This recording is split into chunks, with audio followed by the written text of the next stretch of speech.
जब सुने के होई भोजपुरी गाना बस बजे के चाही गाना। काजी अरे तनी हेने घूमी ना, बस काम निकल गई।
जब कहेला पहले सटा तनिया खेलला के बाद कहेला गिला बाउर, खाली वही से मतलब रहला से जब कहेला पहले सटा तनिया खेलला के बाद कहेला गिला बाउर।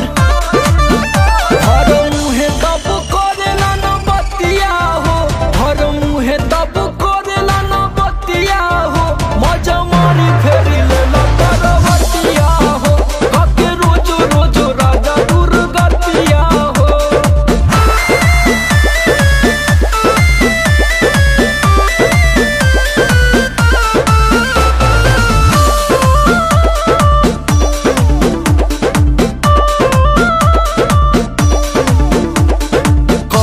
सोचेला में हर का बचा सटेला तो मिलेला जवानिया के राहत,